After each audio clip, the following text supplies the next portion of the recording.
I'm Jeremy Liu, and I'm a techie. Hi, I'm Brantley, and I'm a techie. Hi, I'm Katrina, and I'm a techie. Hi, I'm Kim, and I'm a techie. Hi, I'm Zoe, and I'm a techie. Hi, I'm Mike, and I'm a techie. I'm Delonte, and I'm a techie. Hi, I'm Chewy, and I'm a techie.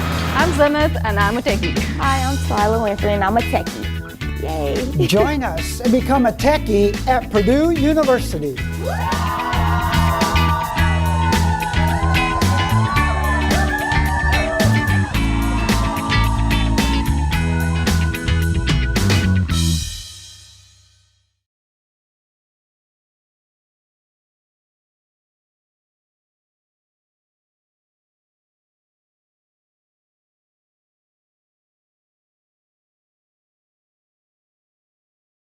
Ryne Kerchner. I'm the Associate Director of Recruitment for the Polytechnic Institute, and I want to welcome you to this YouTube broadcast specifically for admitted students to the Polytechnic at the West Lafayette campus of Purdue. Tonight's broadcast, we will be focusing on student experiences, what it's like to be a Polytechnic student, classes, academic, student life on campus, and basically just anything you want to know about that student perspective. We have some student ambassadors here with us today who are all Polytechnic students, so they're going to be answering your questions. They'll introduce themselves here in a minute. But first, a couple logistical things about getting involved with the chat. We want to hear from you, the questions that you have. So there's a chat room that you can join. You just need to log in with your Google account, and that way you can post some questions and get those answered. We're going to be reading those chats and those chat questions that you have and answering those as we go through the topics that we've prepared tonight.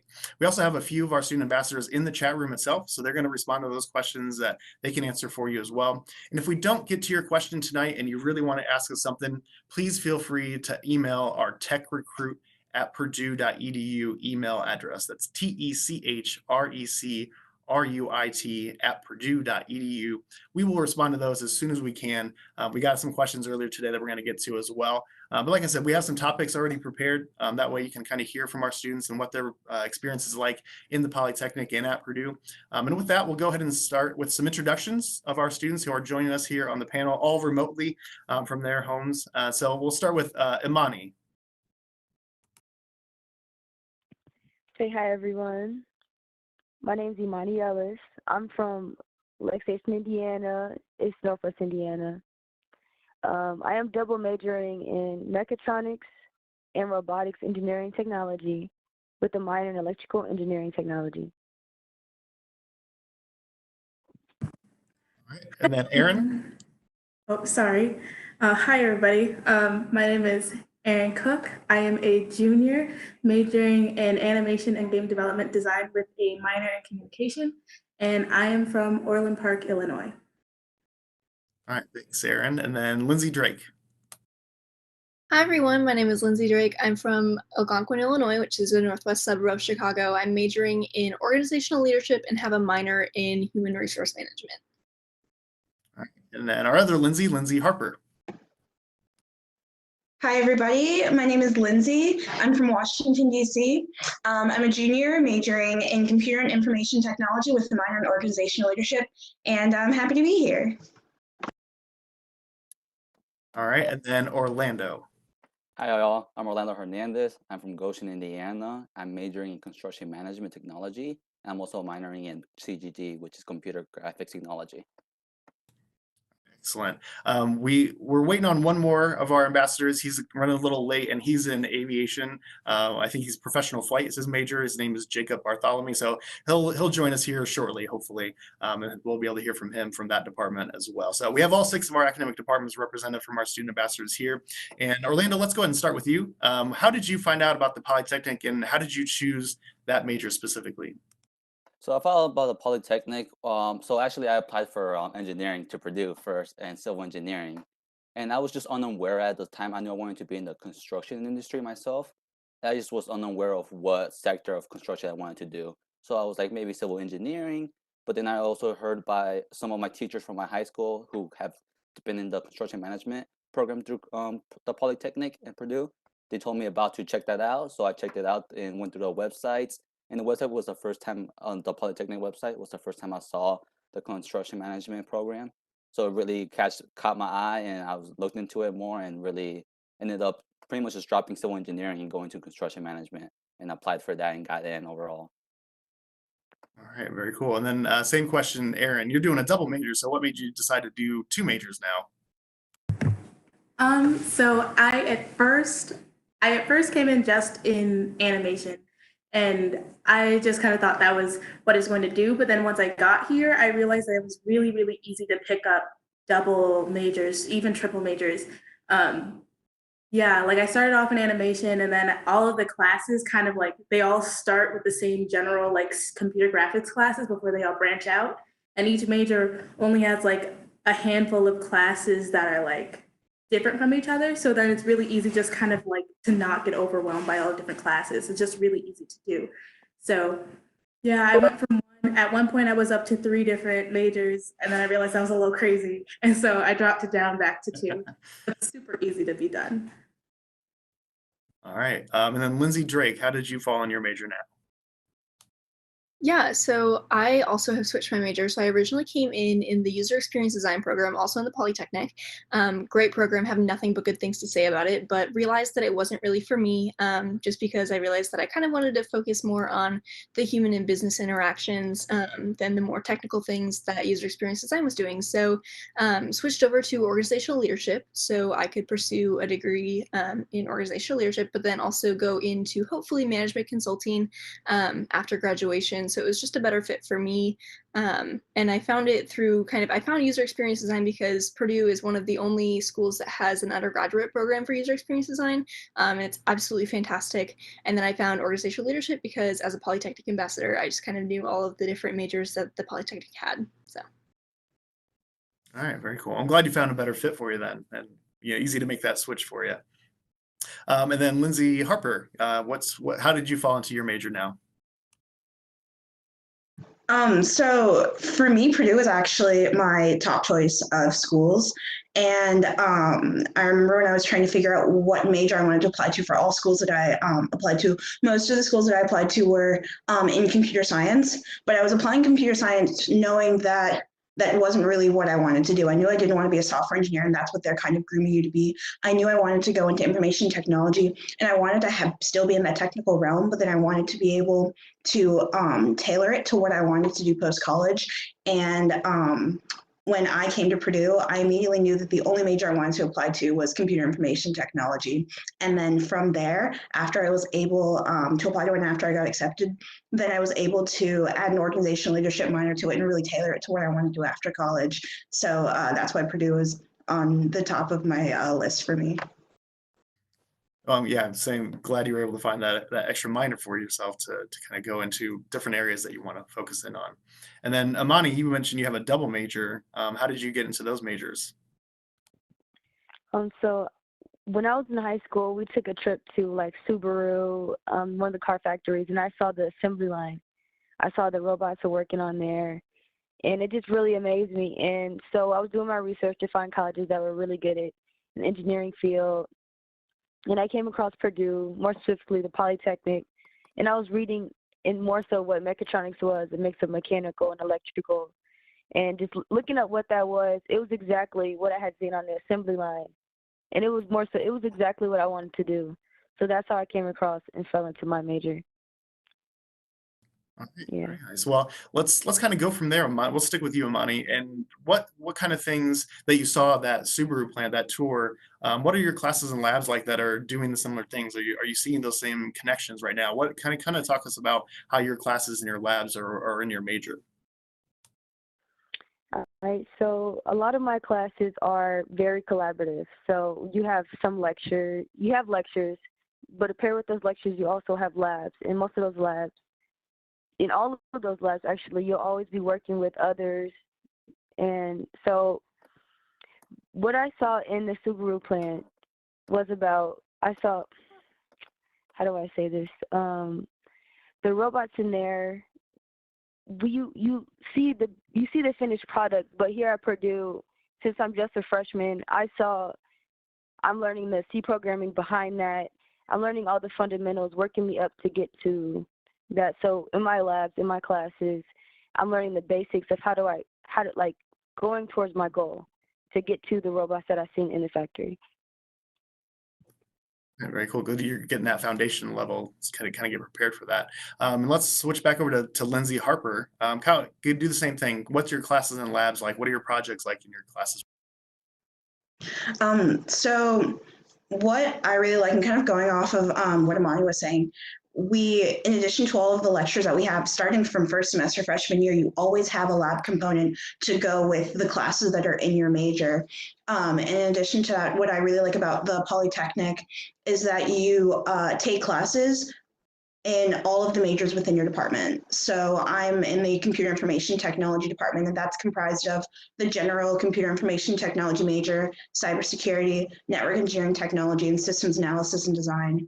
And so as a general CIT student, I'm able to take the classes in cybersecurity and network engineering and systems analysis. I've taken all of those classes and I've taken labs that are corresponded to that. So I can really figure out if I want to take selectives in any of those like core areas of focus later on down the road. And I think being able to have a major where I'm flexible enough to take other classes and also have a department where it's encouraged to take other classes really ensures that I'm kind of like proficient in all of the different subjects. Oh, that's really good to get those options within your department to do that. Very nice. And we're going to switch tracks real quick. Jacob, can you hear me and maybe unmute yourself to see if we can hear and see you as well?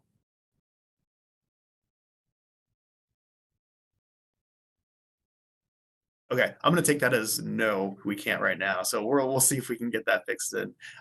So let's move on then to Lindsay Drake. How are your organizational leadership classes? What are those like for your department? Yeah, so I actually just started those this semester since I just switched my major into organizational leadership. So currently I'm taking kind of some of the freshman foundational classes as well as some sophomore level classes. One class I'm in right now is TI 213, which is project management.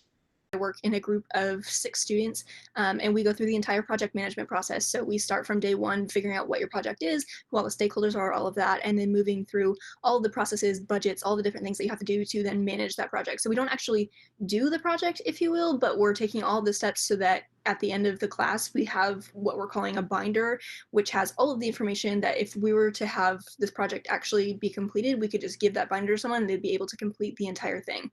So lots of really hands-on, just able to get right in there and actually do the work that you're going to be doing post-graduation, which is really, really beneficial. Very, very cool. And then Erin, tell us about your classes and what kind of software are you utilizing within your majors right now? So for computer graphics, we use like programs that are very much like in use in the actual industry. The biggest one that you'll very quickly be familiar with is Autodesk Maya, at least for the animation, game development, and visual effects majors. You'll get very comfortable with those programs. That's the main animation program that's really out there that companies actually use. Also, visual effects majors use like the use.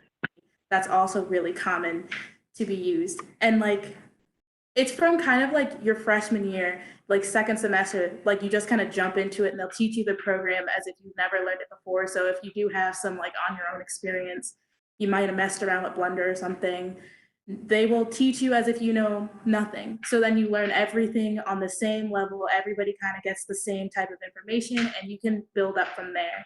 And there's a lot of room for specializations if you want to go into different areas of animation that you kind of want to explore. It's really interesting. You can kind of cater it to whatever you want it to do, but also you're still going down the general like animation or game development track so that everyone's on the same pace, but at the same time, they're all doing their own special things, which is really good when you want to meet different people in different areas and network type of thing. Very cool. And then Orlando, kind of walk us through your class experiences, your labs, your projects. Oh yeah, for sure. So my labs as freshman in construction management and lectures mostly maintain of just having of learning that basic steps of just fundamental of how to build the buildings. And so we just learn in the lab we will be building an actual wooden structure in the actual lab which has an active crane downstairs, and then we'll build a steel structure while using the crane.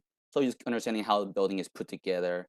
Then now going to my sophomore year, we learn a little bit more about that management part, which is the construction management, as you're aware.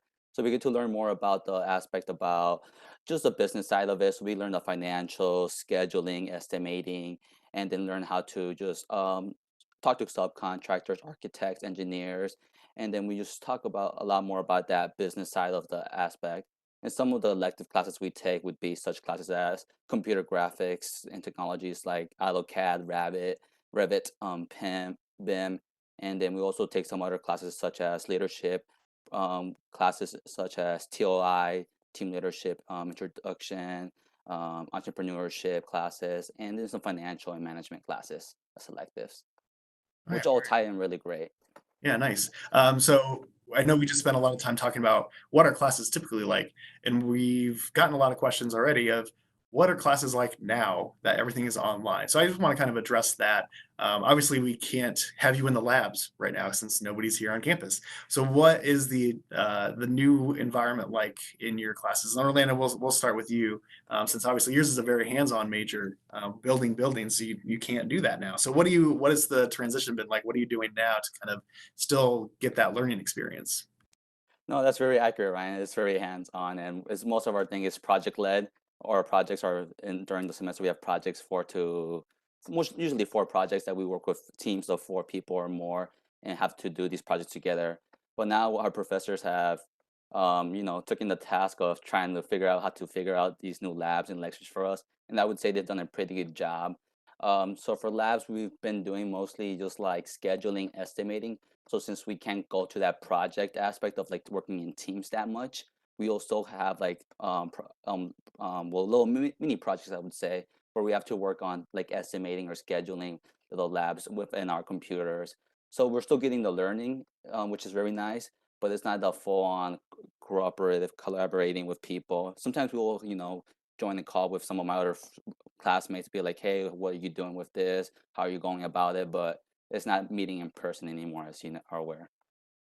Yeah, that makes sense. And Lindsay Harper, what is your situation like now? So right now, I really have to applaud all of my professors because I couldn't transition like they can. But basically, for me, we don't take the Zoom classes that most people are taking. What happens is, on the days that we have normal lectures, my professors will send out a pre-recorded lecture for us to watch and take notes on, and they actually can track who's watching the lecture, and that's how you get your participation points for the course. And so for each of my courses, I have certain participation courses certain participation points that make up a percentage of my course. And then after that, for in particular, all of my CIT classes, they release a lab, and that lab can be done online. And normally it's using some of the software that we have installed in our computers, like Visual Studio or something like that. But if we can't, they'll give us access to a software. So for example, in one of my classes, I'm using MongoDB and I don't have that software. So they gave me an online code to access that online.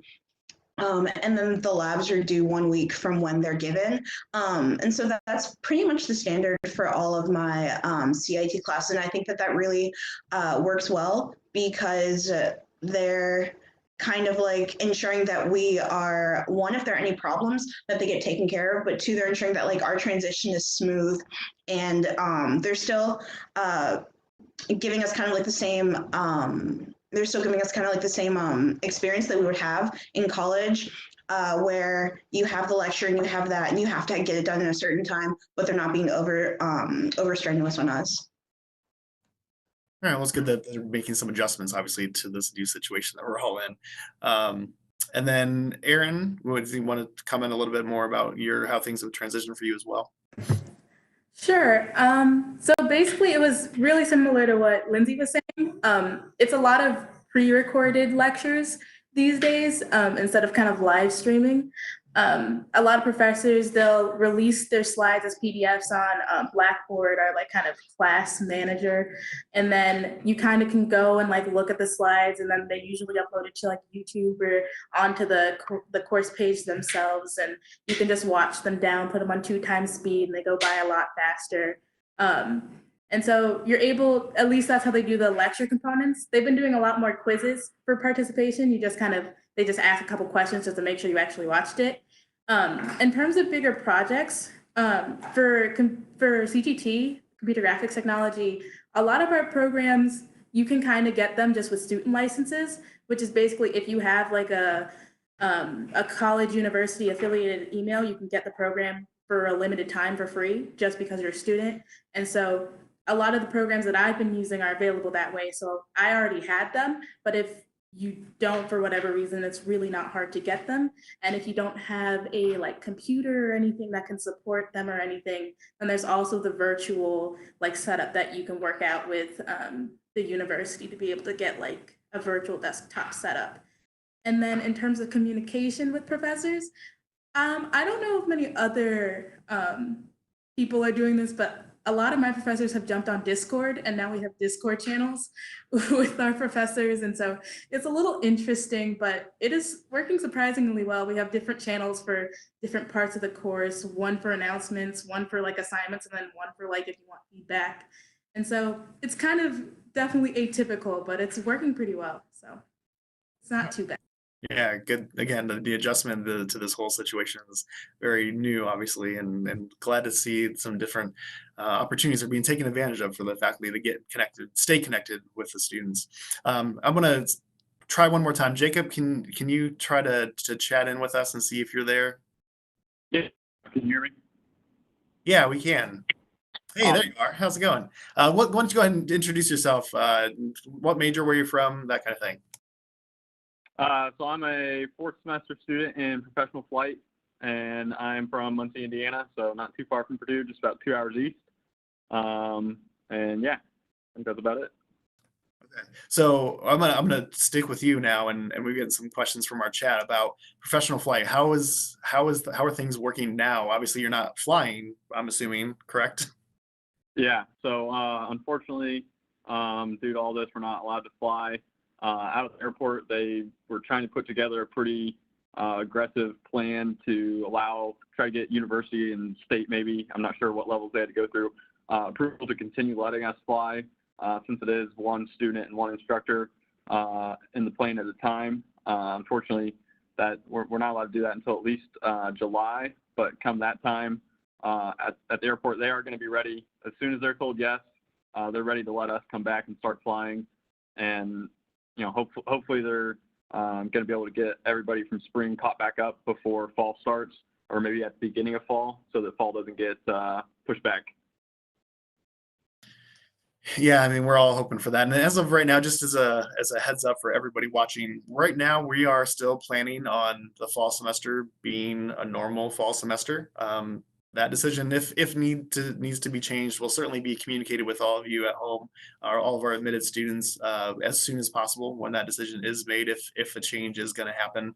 So just keep an eye on your emails, because that's where that information is going to come from. Our Office of Admissions most likely will be sending that out, but just kind of keep an eye on that. But right now, everything's planned. They're supposed to be planned as a normal fall semester as it would have been without all this stuff happening. So just like I said, keep an eye on everything on your emails, and you'll see some announcements if anything needs to change for that. So let's move on to a little bit of different question. And Amani, we'll start with you for this one.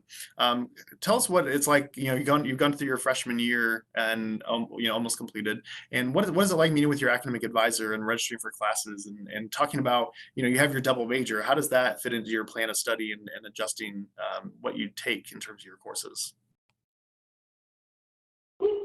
All right, yeah. So when it came to scheduling, communicating with my advisor was pretty simple, especially going to STAR.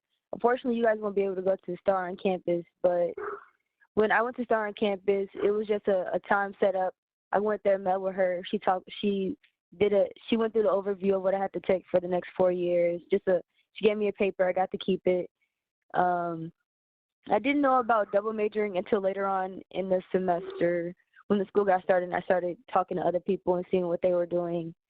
But adding another major was not hard. I just had to go back and talk to her, shoot her an email, things of that nature. The two majors, they're actually really, really similar. So it's only a few classes that are different between mechatronics and robotics. It's really only a few that's different. Communicating with advisors, they're super nice. They'll do everything that they can for you. They'll let you know ahead of time when you need to schedule. It's really easy working with your advisors. All right, very cool. And then Lindsay Drake, since you changed your major, how did you manage that? What does that process look like for anybody who's maybe considering that, or just kind of wants to know what that process is like to go from one department to another in the Polytechnic? Yeah, so obviously there are different requirements between departments and between colleges on campus. So if you're looking to switch between colleges, that might look a little different. Since I stayed with Polytechnic, it was honestly pretty easy. All I really had to do, I met with the organizational leadership advisor and said, hey, look, I'm trying to switch into organizational leadership. What do I need to do? And that day we picked out my classes. So it was honestly pretty easy. I just then went back to my old CGT advisor and said, here's what I'm going to take. He gave me my PIN number so I could go and register for classes, and that was it. So it honestly is not that difficult. If you've decided that if you've gone through some of your classes and maybe you want to switch to something else within the Polytechnic, it's honestly pretty easy to do, which is really nice. And working with the advisors is so easy.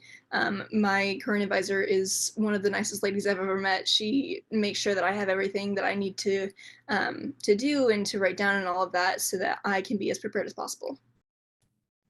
Very nice. Yeah, we have some awesome academic advisors, and they get to know you. They work with you on what your schedule is, what you're wanting to do. And Lindsey Harper, you said you have an OL minor, correct? How does that process work in terms of adding a minor into your plan of study? So I declared my minor, I believe, first semester freshman year. Yeah, I declared my minor pretty early on. And basically I realized that I wanted to add something that was kind of like a little bit more on the business side of technology in with my already technical major. And so at the time, my advisor, she called me into her office to do like planning for the following semester. I told her I wanted to add an organizational leadership minor. She advised me on some classes that I should consider taking the following semester, and then just penciled it on my schedule. And it was as simple as that. Wow. All right. Well, that's pretty easy then. Nice. And then same, actually, you might know this answer, Lindsay. A double major with cybersecurity and network engineering technology. How does that work? Is that pretty easy to accomplish? Yeah. So I was a cybersecurity major for 2.5 years. I came in as computer information technology, switched over to cybersecurity, and then switched back at the beginning of the semester. And when I was a cybersecurity major, a lot of the people I took classes with were double majoring in network engineering technology, because a lot of the classes that you take for network engineering overlap with cybersecurity, just because you need to have a lot of those networking skills in cybersecurity. So I believe it's just a few more classes and you have a double major. So it's a really common thing to do for people to double major in those. Oh, nice. Very cool. Yeah, I mean, obviously Erin's doing a double major and Amani's doing a double major. So yeah, as long as you work with your advisor and talk about the plans of study, especially with those overlap courses in plans of study, yeah, just if you're interested in doing that, that's the starting point, is your academic advisor, or the minor thing as well, or certificate programs that are available on campus. Like there's entrepreneurship and innovation certificate. A lot of people do that. So yeah, just talk with your advisor, see what is available out there, what interests you, and how it can work in your plan of study. Very easy to make that stuff happen.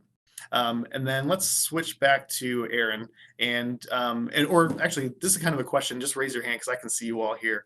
Who had AP credits coming into Purdue? Okay, so half of our panelists, it looks like. And Amani, I can't see your hand, but maybe you're raising it or not. So Jacob, what AP credits did you have, and how did they transfer in? Like what kind of score did you have to get to make that happen? So I think it depended on me. It was different for different classes. So the one that I transferred that got me out of a class was AP Statistics. I believe that was a 4 or 5. I think I got a 4 on that exam. And statistics was a required class for my major, so that was nice to have one less class I had to take. I also got a 3, I think, on the environmental science AP test. So that got me just elective credit. It wasn't a class that I had to take. It wasn't anything that got me out of a class, but it got me elective credit. So that was one less thing that I had to take and gave me a little more room for flexibility in my schedule and other courses, either that I was interested in or for a minor. And then also had some, I don't know if it falls in the same category here, dual credit. Those transferred similar to the environmental science as elective credit as well. Okay, and Lindsay Drake, I saw your hand go up as well. What courses did you bring in with credit from AP? Yeah, so I brought in, I believe, 15 credits, some of which kind of counted for things and some of which were just general credits. So I believe, like Jacob was saying, I took AP Environmental Science and also got a 3 on that, which came in as a certain science elective that my courses needed. It wasn't a specific course, but it took care of a requirement, so that was really nice. I also had English that came in and took care of SCLA 101. So I took AP Literature and Lang. I believe Literature is the one that covered that. I'm not entirely positive. And then I had Psychology, which I also believe came in as a general elective credit. And then AP Calculus AB, which I got a 4 on the test and ended up getting out of, I believe, I want to say it's Calculus 1, but I'm not sure. So I actually didn't end up having to take any math when I came to Purdue because that was the only true math credit that I needed. So I'm in statistics now, but that's the only close to math kind of thing that I needed. Nice. All right. Well, thanks for sharing those examples.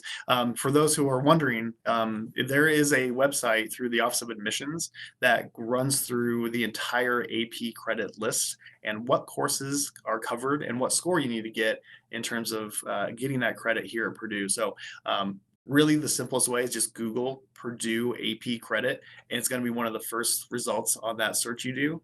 That's how I found it, and now I have it bookmarked, so it's easy for me to find it. But yeah, definitely check that out. If you are taking AP credits or those exams coming up, or if you already had those exams completed from last year or before that, go ahead and check that out because you'll certainly get some credit if you earn those. Typically 4s and 5s are what we see getting credit here at Purdue, and how they work into your plan of study as well. So I'm going to switch back over to Lindsey Harper because we've got some questions about internships and specifically for CIT, that department, but in general, and then we'll kind of branch out to other students as well. Tell us about some of the internships you've experienced and you've had and how you found those as well. Yeah, so I have completed 2 internships, and I'm going to be going on to my 3rd internship for my junior year. And one thing that I really love about the Polytechnic is that they push us to go out and get those real world hands-on opportunities. And there are also a lot of departments within the Polytechnic Institute that make it a requirement to have a certain number of hours. I know in CIT, it's a minimum of 240 hours that of IT professional experience that you must have in order to graduate. So I got most of my internships from career fairs at Purdue or outside conferences that Purdue helped me sponsor, and they helped sponsor me because I had already gotten a partial scholarship from some of those conferences. So my freshman year, I interned with Dell as a senior anti-fraud analyst. I received that offer from the Purdue Career Fair, the Purdue Computer Information Technology Career Fair on campus, which is one of the 2 career fairs that are dedicated solely for the CIT department.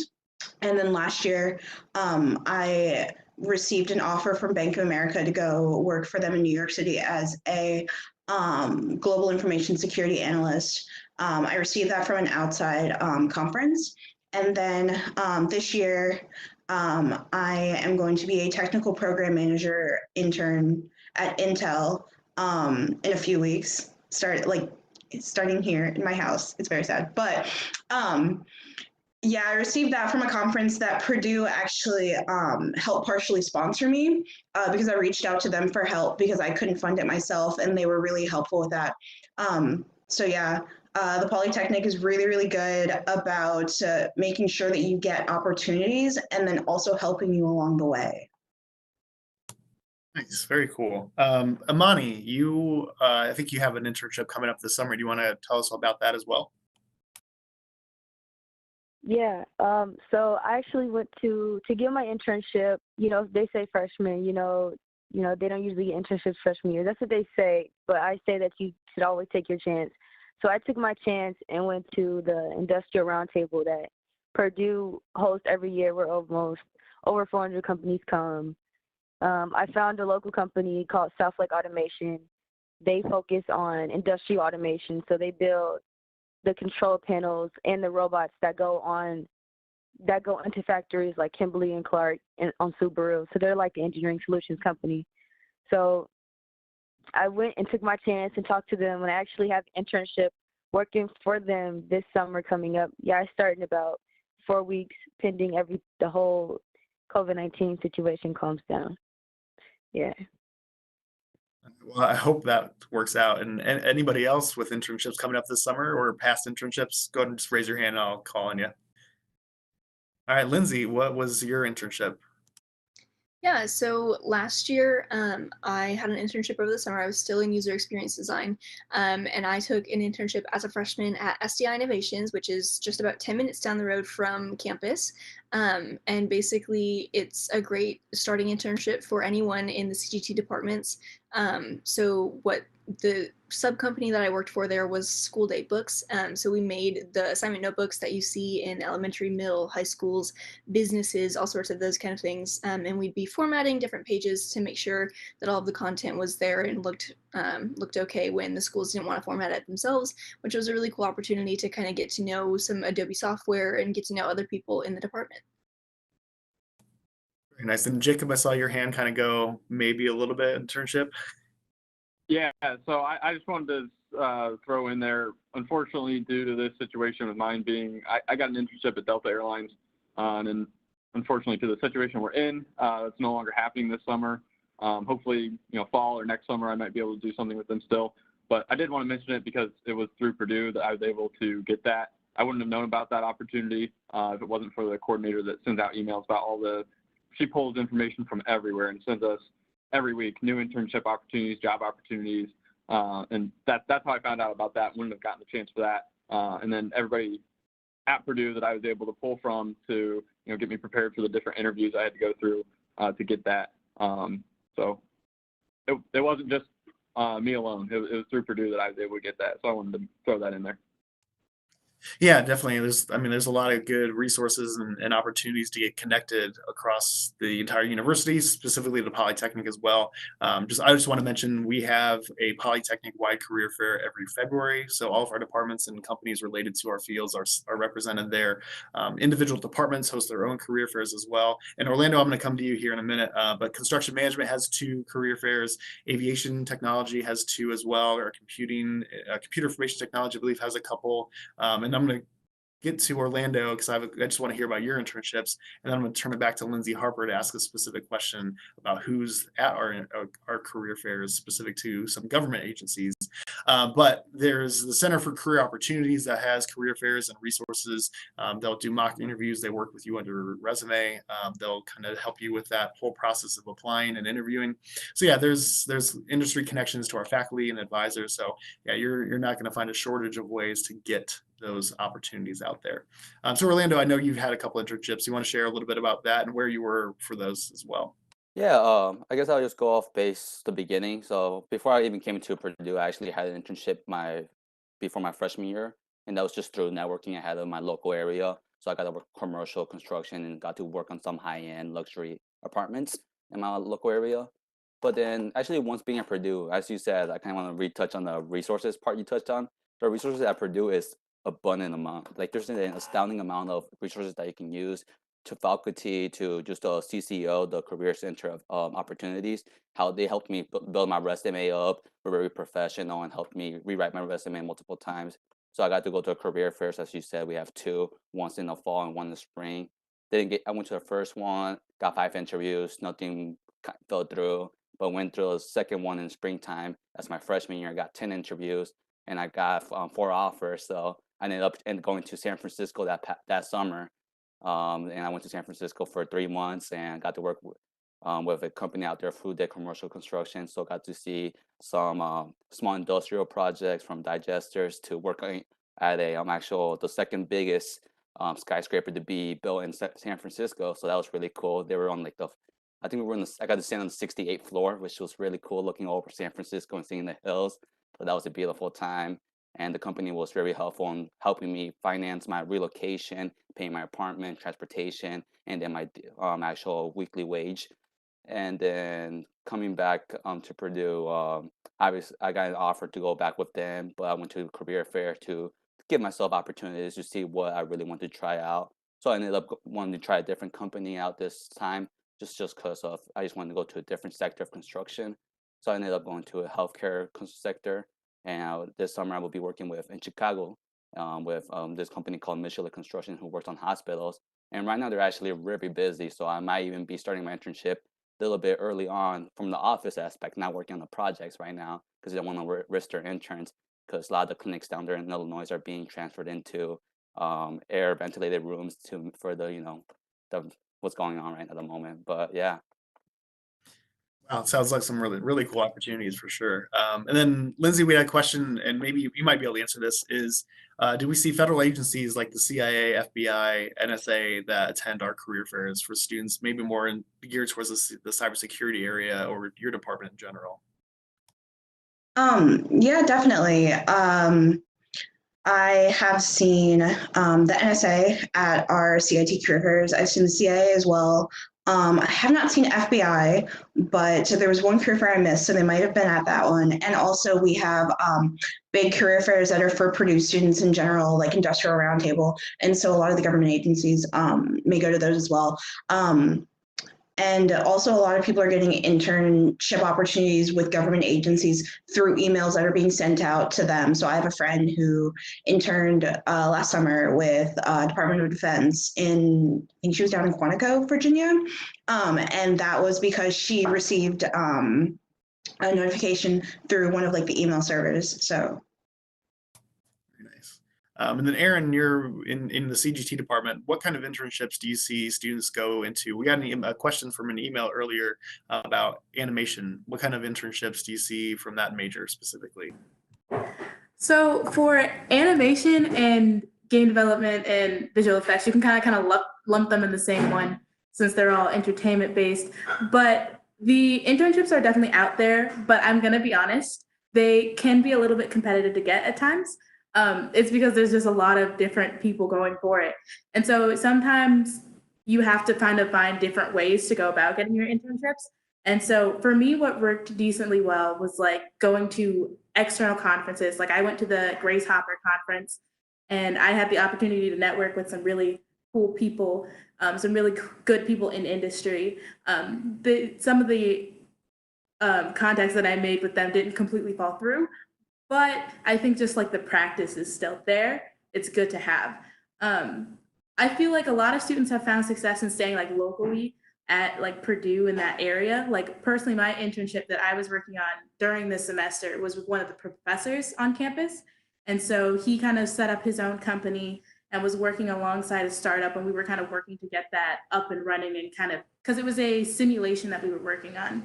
And so we were there was a lot of students that were basically from Purdue, and we were all kind of working there, and it was really interesting. It was a kind of twofold. It was really cool because you got the making a game, making a simulation experience, but also you got the whole startup company experience. So you kind of got to think outside the box sometimes, but the opportunities are definitely still there. So. Very cool. So I just real quick want to give a shout out to our student ambassadors who are in the chat responding to your questions right now. I think John, our technical director, is telling me that there's a lot of questions coming in. And so I just want to say thanks to our ambassadors, and thanks for the questions that are coming in as well. We really appreciate your viewership and your questions. This is really helping us give you some good insight, hopefully, to the Polytechnic in Purdue. So all the students that you've heard from so far, they are Polytechnic student ambassadors. So they work with us typically on campus, obviously, to give tours, talk to our admitted and prospective students, and share that student perspective like they're doing right now. But I want to hear from you all about what other involvement you have in organizations on campus. So Amani, we'll start with you.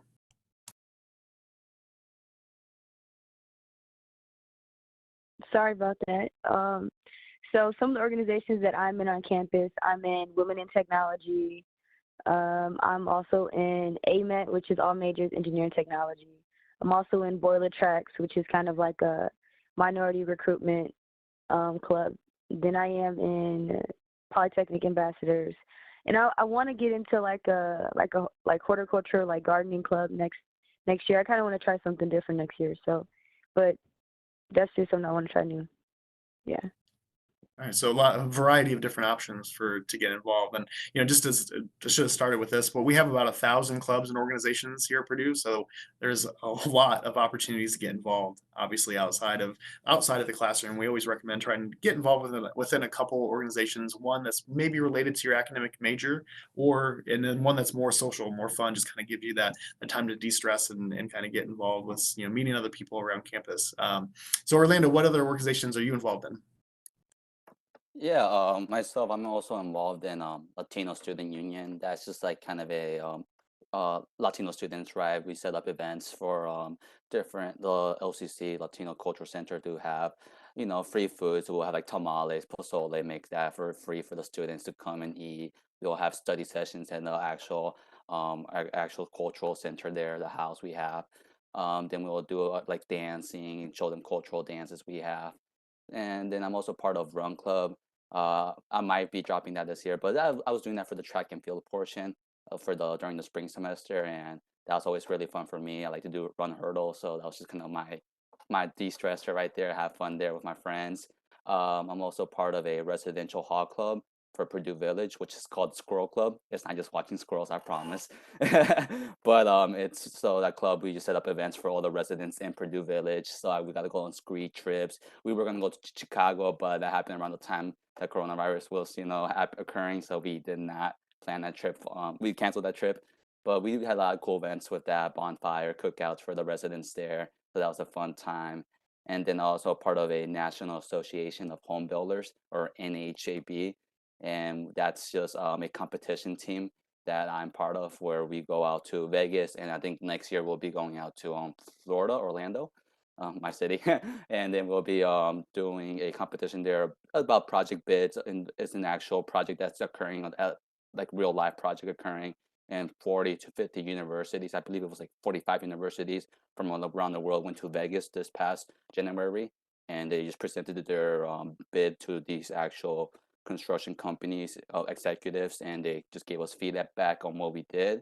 And it was a cool event. It was for 5 weeks, and it was at the biggest construction conventions event in the nation, in the U.S. So we got to look at all these different companies and all these cool utilities they have, like Mercedes, Ford was there, so that was very cool. And besides that, I would want to say that's all I'm part of at the moment. I want to like go to other activities, but yes. Yeah, that's all. Just 4 or 5 different things. Cool, right? Then Lindsay Harper, what are you involved in? So in addition to being a Polytechnic ambassador, I'm also a Boiler Mentor, which is a mentorship program that pairs upperclassmen with minority freshmen that are coming in. In addition to that, I am the vice president of the Women in Technology organization at Purdue. And I also run the Witty Sisters program, which is a mentorship program for women in technology, where we pair upperclassmen with freshmen that are just coming into the Polytechnic. I'm going to ask you a follow-up question about the Women in Technology, and Amani mentioned it before. What are some of the things that WIT does on campus for our students?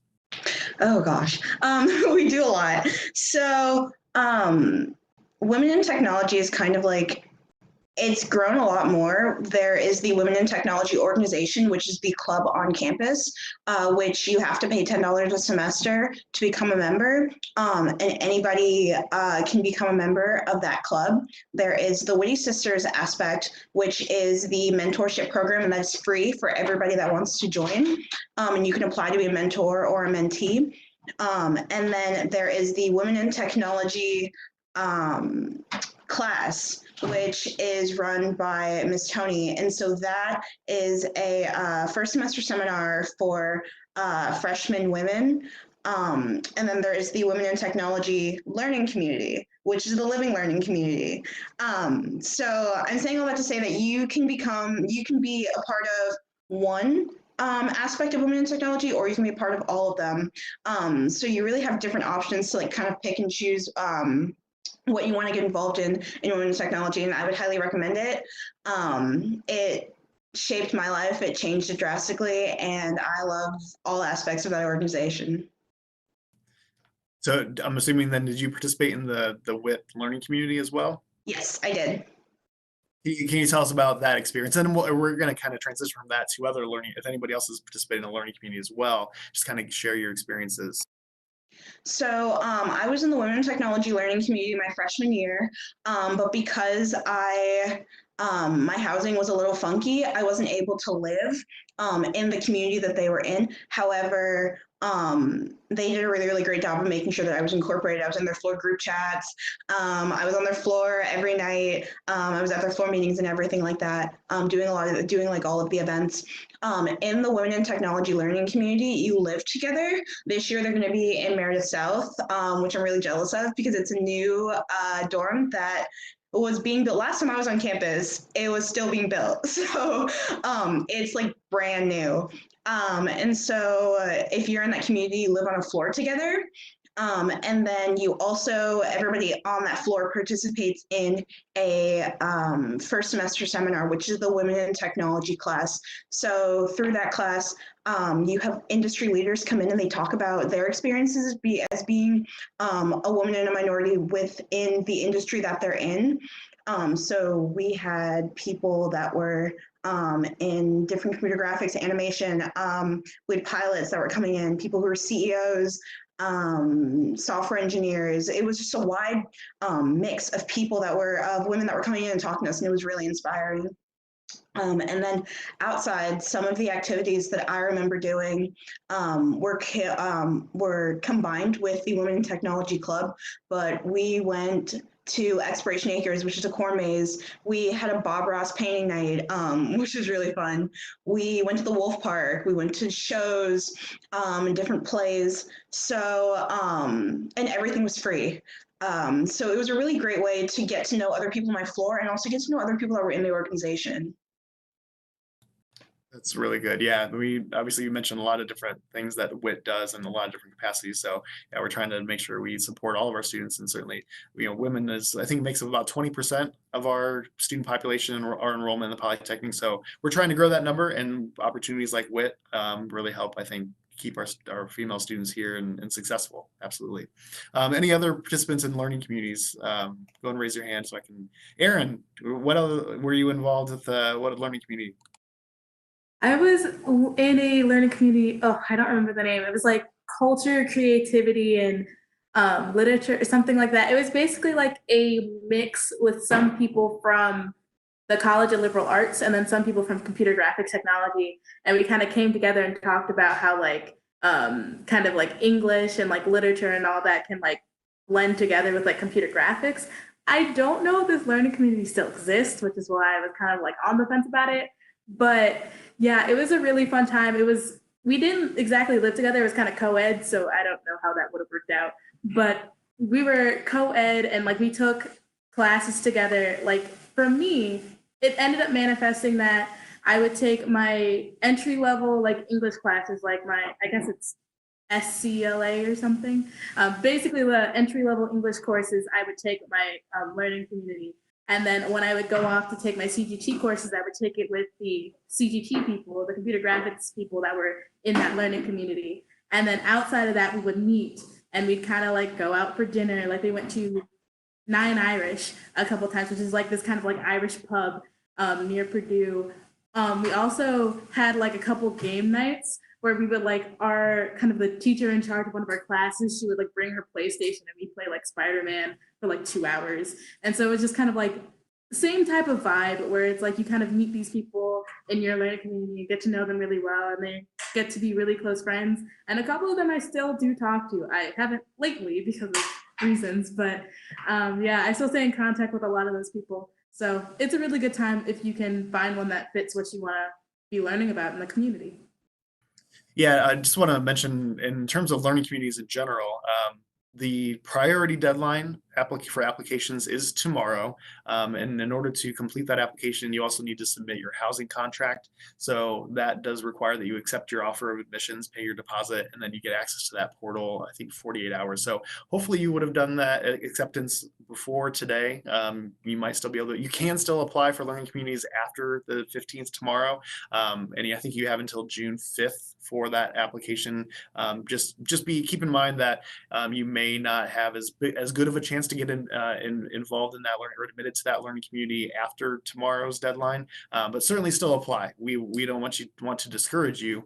There are learning communities for all but I think one of our academic departments, so check out our profiles. I think it's learningcommunities.purdue.edu could probably get you there to see the learning communities for Polytechnic, and then there's a bunch of universal learning communities, meaning anybody from any major can join it. Those are more based on different interest areas or things you want to get involved in a more specific formal capacity like the learning community itself.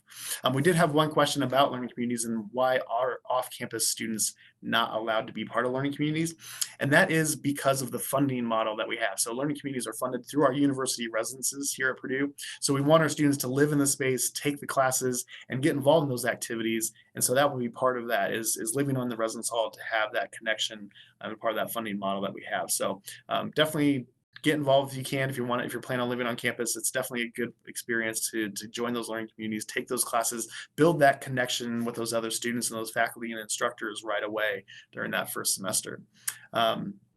Yeah, we'll move on to some other just kind of one-off questions. And Jacob, I'm going to turn over to you real quick. Do you know if it's possible to study abroad as a professional flight major? Yeah, it is. There's actually a globalization requirement, and it's really easy to fulfill. We take a survey before and after, and then there's also some stuff in between that we do. So it's not a requirement to study abroad, but there is room to do that if you want. And I'm not sure if we've touched on it yet, but Purdue does sponsor people that want to go and study abroad, and there's lots of different programs to choose from. I know one of the aviation ones is like a tour of Europe. So they go to some of the major airports in Europe. I think they maybe get to tour part of Airbus. So there's a lot that they group in there. I think they've got a spring break one, and then they also have a Maymester one as well. All right, very nice. I just want to mention, I know obviously right now, study abroad is not happening, given the current situation that we're all in. But our Office of Globalization, that's the Polytechnic Study Abroad Department. So they are the ones that partner with different institutions, give you the experiences going for a full semester, spring break trips, Maymesters, summer sessions. Hopefully that will be able to happen in the coming months for when the situation kind of resolves itself and becomes a little more flexible. But we'll just keep an eye on that as things move on. But study abroad, Office of Globalization for Polytechnic. And I think there's over 400 study abroad experiences throughout the entire university. So there's a lot of ways to do that experience abroad if you wanted to do that. And then this is kind of a general question. I'm going to turn to, let's see here. Let's turn to Emani real quick, since you're finishing up your freshman year. We have a question.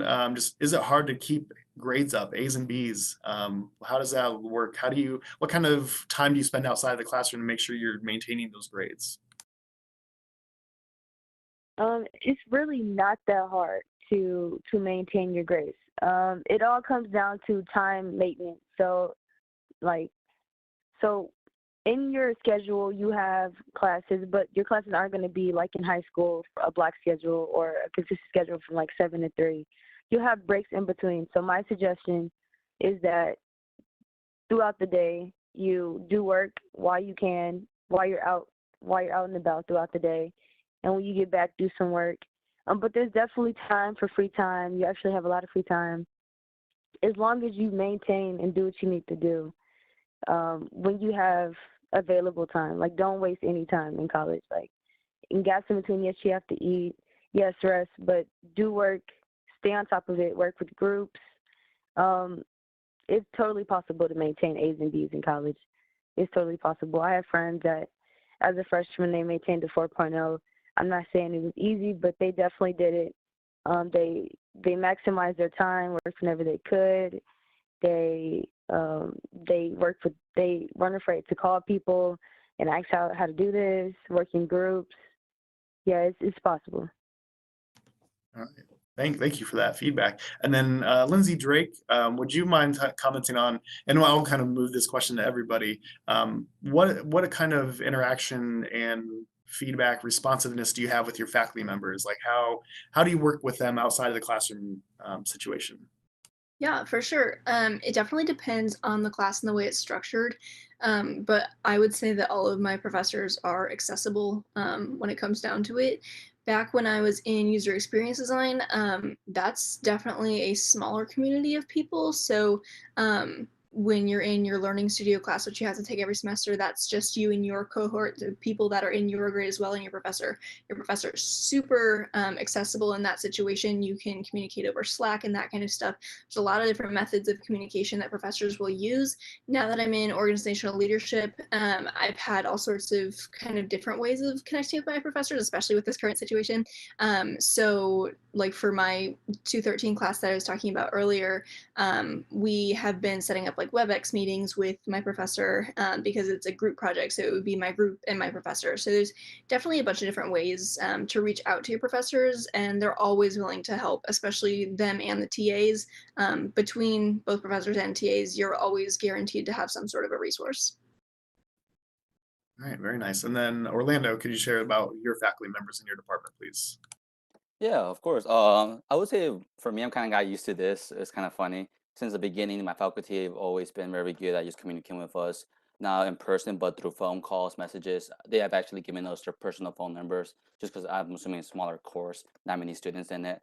So I could literally just shoot them a text or call them or shoot them an email, and we'll set up a meeting via, FaceTime or phone call or meet up sometime during the office. But right now, obviously, it's all through WebEx and phone call right now. But I would say the availability with them is very easy since most of them own companies and like are consultants for other like construction companies and etc. outside of teaching. I would say they've always been very good at like I always like to tell them that they're working 24/7 because they really are. They're going from teaching classes to going to a job site, etc. But they're always very good to just call. I can give them a call. One time I gave my professor a call in at 6 in the morning because he told me to always let him know if we wouldn't be able to go to class.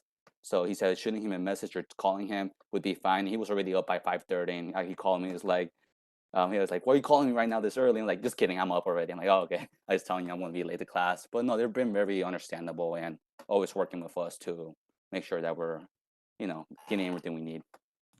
Very nice. And Erin, how would you describe your faculty in your area? I would say that they're like, it's weird because like when I was coming into college, I was expecting like the professors to be these like kind of like big, like kind of scary people. Like they're like kind of very serious and it's like get to work, like you're only here for the work. But actually they're just people. At least like, well, I'm not gonna say just for computer graphics. They're all just people. Just the thing is you have to take the time to get to know them. Particularly in computer graphics, like oftentimes like when you have like classes with them and like you're in your labs with them, they might be just going around like doing rounds, like it's just time for you to like do your own work and they'll just walk up to you and you'll just have a conversation about literally nothing. Like one of my professors, he walked up to me and he was like, yeah, like Frozen, the Rock is like the worst villain I've ever seen in cinema. And I was like, okay, this is a strange conversation that I wouldn't expect with a professor, but this definitely happens. So I guess I'm just going through this to say that professors, they're here to help you. They want to help you learn, but they're also people. So don't be afraid to talk to them because they want to talk to you just like you might want to talk to them. So that's my experience with that. All right. And then Lindsay Harper, how would you talk about your faculty and your CIT? I love all the faculty in CIT. All of the CIT professors are there to build you up and there to make sure that you are coming out of Purdue the best self that you can be. I've had professors that have emailed me. Actually, my professor, he just emailed me this morning because I would consistently go to his office at the same time every Tuesday, and I would ask him for help in my lab. Sometimes I didn't need help. I just wanted to make sure that I was understanding the material. And then he emailed me today because he said, Lindsay, I just want to make sure I just want to reach out to see if you need any help. And he took time out of his day and out of his schedule right now to just reach out to make sure that I was okay. I had a professor when I was contemplating changing my major back to computer information technology. I walked into his office and I asked if he had a few minutes to chat because I was contemplating the switch, and he sat down and talked to me for 2 hours. Walked me to another professor. The three of us sat down for another hour and then walked to my advisor. And they did all of that. I think it was the middle of like a Wednesday.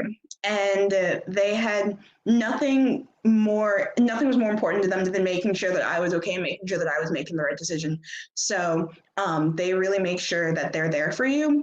And it's just because from a very early time at Purdue, it's kind of like encouraged to go out to your professor and just meet with them, knock on their doors. If they're open, just peep in and say hi, because you see them every day in lecture. So you might as well get to know them on a more personal level, because a lot of the professors that you see your freshman year will be teaching some of your upper level classes as well. So it's good to maintain those relationships with them. I think that's definitely some good advice. Get that relationship built for later on, for sure. And then Amani, how are the SOET engineering technology faculty for your experience thus far? They're amazing as well. They're there to help you. They know that they've been in your position. They're there to help you, and they want you to understand. So, for example, I'm gonna talk about Miss Nancy Denton. She's one of the nicest ladies that you'll ever meet. If you're in ET, chances are that you'll have her. If you have a materials class, if you're in MET or ET, chances are you'll have her. She's one of the nicest ladies. If you go by her office hours, you can just chat it up, talk about anything. If I go to, I'm in a lot of electrical classes, so it's a lot. It's a lot of upperclassmen that know as well. But to touch on faculty, office hours, they're super nice. They want you to understand the material. There was one time where I was going to miss a class because I had to go home for a weekend early. I went up to one of my professors right after he had a class. I didn't email him before. I probably should have emailed him before, but I just popped in. I was like, hey, I'm not going to be here tomorrow. Can you tell me what we're going to talk about in class tomorrow? He literally stopped what he was doing. He was on the way to a meeting, and he just briefly told me, went through the lecture with me, pulled up the lecture on his computer and went through the lecture with me. So they want you to understand. They want you to understand. They're here for you. All right, very nice. And then Jacob, for aviation, what's the faculty like over there? Yeah, everybody's kind of already covered a lot of it. Just the fact that the faculty truly, they care about you. They want you to know what you're doing. In terms of office hours, it can be, I know somebody said, I can't remember who, it can be kind of intimidating at first. If you're in a lecture hall and they say, hey, here are my office hours, and you're not knowing what to expect, but they have those for a reason. They want you to come in, they want you to ask questions. A lot of times that's when you'll get to know them, they'll get to know you. You kind of develop that relationship down the line, junior, senior year. You may use that professor whose office hours you started going to, you may use them for a reference letter. And specifically out at the airport, with it being kind of a localized area, whether you're taking classes or you're out in the sim lab or the dispatch building, you're going to see all the same people in and out. You kind of get to know all their faces. They start seeing your faces and knowing you. Flight specifically, you're assigned an instructor for the semester. But if for some reason yours isn't available, all the faculty out there, if they're free, they would love to get in the plane and go. They love to fly. They love to teach. They want to show you their method, and they want you to progress. So everybody around there is super helpful, super flexible with schedules, like everybody's already said. I've not had a bad experience with faculty. Everybody's been great. Great. That's awesome to hear. Real quick, is anybody part of the Honors College? Okay. We just had a question from the chat about if anybody is and what kind of experience they have, but I think it's honors.purdue.edu, and I believe they're doing some virtual chats like this as well. So keep an eye on for that for person who asked that question. They still, the entire university is trying to do this type of thing to make sure you get connected with the different departments and resources you want. Another question we got was, what kind of support will be given to first-year students if we have to face online classes for the fall semester? And I'm going to respond to that first. Like I just mentioned, the entire university is really put forth a ton of effort to make sure that the current students are having their classes and as good of an experience as we can for them. But places like our Academic Success Center, part of our Student Success Department, they have virtual sessions that you can attend. Our Writing Lab, you have the same opportunities there. Our cultural centers are doing virtual events for our students. Our BEST program, Building Excellence for Students in Technology, we have our BEST mentors. They're doing the same thing. So there's going to be a lot of different resources. And as we move forward, if this situation keeps going and we need to do that online situation, we will be better prepared for it now that we've gone through this half a semester almost of dealing with this situation. We're just going to keep moving forward and keep innovating as we go forward with this situation. So if that needs to happen, there will be plenty of resources and plenty of ways for our students to stay connected, even if they aren't here with us on campus. And then Amani, I'm going to go back to you real quick. Since you're a freshman, you just finished up your first year, you may have you've been going or went through this process of being admitted and going through that college choice. What were some of the last minute questions or things you were wondering about that kind of helped solidify your choice to come to the Polytechnic? I knew that I wanted to be here, so it wasn't that many questions that I had left. But overall, generally, one question that I had was, how was I going to get around campus? Wow, I can't have a car. How am I going to get around campus? But I was pleased to find out that we have a bus app that we can download that takes us almost to many places on campus and some places off campus. So I didn't have to worry about that. As far as Polytechnic, through going through meetings like this, YouTube Lives, I pretty much had my questions answered before I came. Do you have any questions for me? Well, no, I'm glad we were able to do that for you. Anybody else and remember their time going through their admission process and any questions that you had maybe that popped up? Lindsay, I think you can see you nodding your head. You have anything you want to share? Sorry, Lindsay Harper. Oh, me? Okay, me? Yeah, okay. Yeah, you. Okay. Sorry.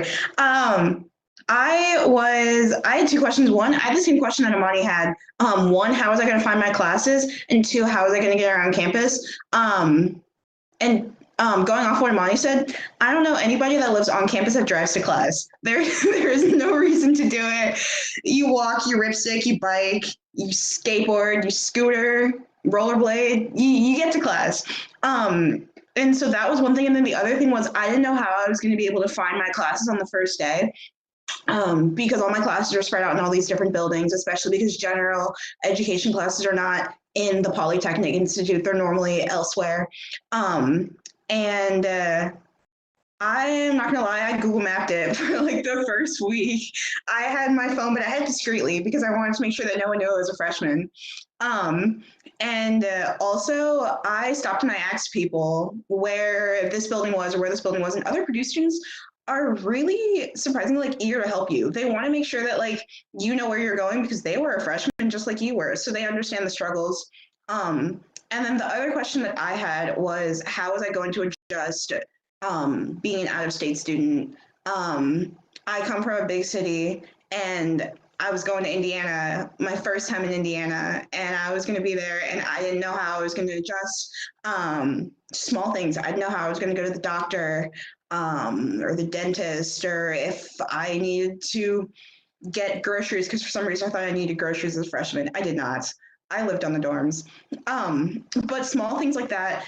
And surprisingly, it was really easy for me to adjust being out of state, because the people that I surrounded myself with were really, really good people, and they were good company to have. So I never felt like I was missing home, because the people that I surrounded myself with kind of like morphed into like my home. And then I would fly home for breaks whenever I needed to. All right. I was just gonna, to your out of state comment. Purdue is roughly every year enrollment is about 50%, 51, 52% Indiana residents. And then the rest of it is mixed up with out-of-state students and a very large international student population as well. So we have students coming from all over the world, all over the country. So you're going to meet people from everywhere. So yeah, you may be, if you're out of state or international student, you may feel like you're going to be lost, but there's very likely going to be people in that same situation that you can connect with, and from same background, similar towns, similar areas, similar states, similar countries, that you're going to be able to connect with very easily through the university. And then I'm going to turn it over to Orlando, because I think Orlando, you're finished up your sophomore year, correct? And you did you have any questions, anything you were wondering about as you were making that choice as well? I guess that one questions I had was when I was first coming into it. It was not so much about getting lost, because I always felt very confident in my sense of direction.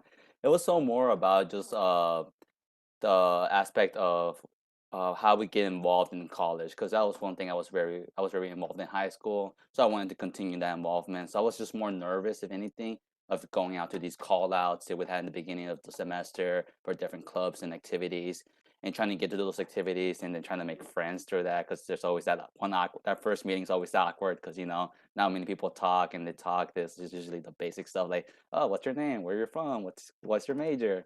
But once you get past that phase, you have to go through that. It was pretty easy getting adjusted to everything else.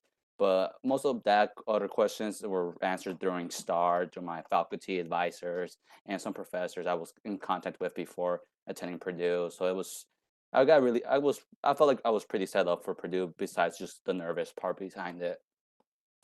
All right, very cool. So I'm going to ask one more question, and it's the same question that goes through with each of our panelists. And Orlando, we'll start with you. What is one piece of advice you would give to incoming freshmen for just anything related to Purdue? What's that one piece of advice you would want to share? Yeah, I'm gonna quote my Purdue coach, Purdue Promise coach. That's just a financial help program I'm part of. He told me the first day when I met with him during STAR, he told me to just he was really blunt with me. He's like, honestly, I'm gonna be blunt with you. I'm gonna be your coach for the next 4 years. I need you to just let go of your high school ego. And he wasn't trying to like insult me or anything. It was just like, it was kind of true. From high school, we have like those, those friend groups and all these things, and we have this mindset of like, oh, I really don't want to make other friends. I'm very comfortable. It was just, I'm very comfortable in this general area. So my biggest tip to everyone is just try new activities, try things that is out of your comfort zone. If you're not comfortable about it, go try it out. You might like it. You never know. You might be really good at it, and you may make. If not, you might make really good friends. I know I went to like a tango club activity event. Sorry, a tango event one time, and I did not enjoy it at all. But I made really good friends. Actually, one of them is really good friends of mine. I just got finished with a call with them like yesterday night. But it was like, you'll make good friends no matter what if you don't end up liking the activity and trying new things out. All right, nice, very cool. And yeah, I don't know if tango would be for me either. And then Jacob, what's some piece of advice you would want to give to the students? So Orlando touched on getting involved. So I guess I'll take the academic side of it.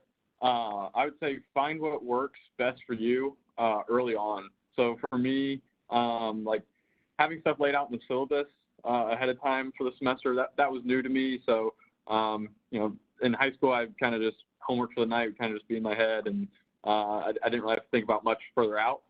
So developing a calendar to schedule when your tests are and when projects are due that are in the syllabus, and studying as well is different for me.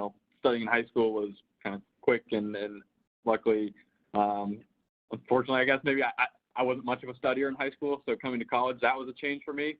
So the biggest thing that I would say is find what works. Like I found my study system, I found my calendar, and went to office hours, talked to professors, and I found what works for me. So there's not one way that's better than another. It's what works best for you. And finding that earlier and getting set up your freshman year will set you up for success sophomore, junior, senior year.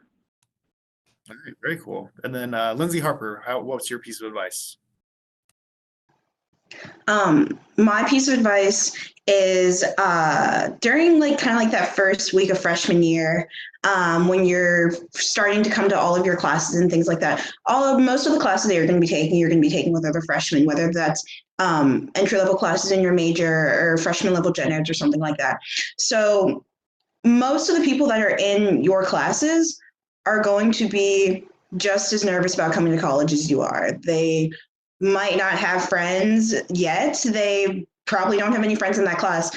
So one advice that I wish that I really had followed was just to reach over to the person next to me, just tap them on the shoulder and say hi. Just ask them where they're from, ask them what their major is, because the people that you kind of meet, especially in your department specific classes, are really going to be the people that you can rely on for group projects, that you can rely on for study help, you can rely on for any questions that you have. So making sure that you have that core group, that you establish it early on, really helps. I had one of my closest friends who's in my major, her and I are always in group projects together and things like that.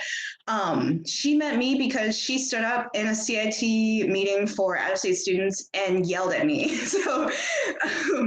So maybe not that extroverted, but just being able to talk to someone or talk to a few of the people that you sit around can really make a big difference. All right, yeah, I think I like that. Get that first foot out there and meet some new people. Very good. All right, Amani, what's your piece of advice that you give for incoming freshmen? The piece of advice that I would give is to let you guys know that it's okay to say no. Okay, you don't always have to go out. You don't always have to do this, do that. If you have something that you need to do, get that done, and then there will be time for that. I promise you there will be time for that. I've had to miss group dinners or going to the correct to play a game or something like that different times, but I was able to go out on the weekend because I stayed in during the school week to get my work done. So it's okay to say no, it's okay to say no. Yeah, I think that's a good thing to think about. Obviously you're all here for academics, getting your degree, so making sure that gets accomplished and successfully so is very important. So yeah, I think that's a good thing to keep in mind for sure. And then Erin, what's your piece of advice for our students? So my piece of advice is kind of contrary somewhat to what the popular belief would be. You go into college and everyone's like, oh yeah, go meet some people, go do all these things. And yeah, that's really important. Go make your friends, go try your new things. But also remember that it's okay to be alone sometimes. You don't have to come to college and find your best friends for life there. It's probably going to happen, but you don't have to put that pressure on yourself. It's okay to be alone. It's okay to go eat lunch by yourself. It's okay just kind of to have a weekend by yourself when all your friends go out. It's literally okay just kind of to take some time and just kind of focus on you, because it's really easy in college to get kind of caught up in the friends and the activities and the school and the internships and the jobs, and all of a sudden you look up and you haven't really taken a breather in months. So it's okay, just even though all of these things are really cool and fun and new and you want to get into all of them, just remember that sometimes you have to invest in yourself, and being alone is the way to do that. So it's okay. Don't worry about it. You're not a loner. You're not antisocial. You're just taking the time that you need to stay healthy for yourself. Yes, that is very smart advice. I like that a lot. And then lastly, Lindsay Drake, what's your piece of advice? Yeah, I think one of the biggest things that college has given me outside of the academic area is college is a time for personal growth. If you were to talk to senior year of high school Lindsay, you would not recognize her if you were trying to compare her to who I am today. So college is a time to kind of understand yourself, not only learn about the things in your major and the classes that you're taking, but also to learn about how you like to operate, how you like to do things, the things that you're interested in, whether that's things that are in your major or not. Get involved in those random clubs that you think don't matter. All of the, like, I'm involved in Wiley Radio, which I have a radio show every Sunday just for fun. It's just something to keep me tied to the music that I used to do. So just get involved in the things that you're interested in, and take that time to reflect on all the personal growth, meet new people, try new things, do things that are a little bit outside your comfort zone. That's where you grow the most. So just let this be a time to kind of let go of the different insecurities and things that you've had. And just, it's time to kind of reset and figure out who you want to be. Yeah, I think that makes a lot of sense. Yeah, it's definitely 4 years of a lot of hard work, a lot of potential fun, and yeah, a lot of exploration and growth for sure. Well, I just want to say thank you to our student ambassador panelists for sharing their experiences and their perspective, what it's like to be a Polytechnic student here at the university. Thank you all very much for watching at home and sharing your questions through the chat. Like I mentioned before, if you had a question that didn't get answered either in the chat or as we were discussing everything tonight, please send us an email, techrecruit@purdue.edu. You can visit our webpage as well. There's an admitted student landing page now with tons of resources, links to these videos that you can see, and just lots of ways to get connected. You can request a phone call from us, from one of our staff members as well. You can see the profiles for all of our student ambassadors. So if you had any questions that you want to contact the student ambassador directly, you can do that. We also have a bunch more of these broadcasts coming up. Each of our academic departments is going to be hosting one of these YouTube lives starting next week. So if you go to polytechnic.purdue.edu/live, you will see the date and time and the link available for your specific department and when that's going to be happening. So faculty members, advisors, other students are going to be involved in all of those broadcasts as we go forward for the next 3 weeks. So please check those out. We're also trying to plan one for our Women in Technology student organization and other opportunities with WIT. So keep an eye on your email and that webpage as well. So we're trying to finalize those details to give you that experience beyond just these general broadcasts in our departments as well. So once again, thank you to our panelists. Thank you for watching at home. You can watch this again later on. But again, please reach out to us if you have any questions or need anything at all. We are here for you. So please let us know what we can do to help. So with that, I just want to say thank you again for joining us and have a great night and boiler up.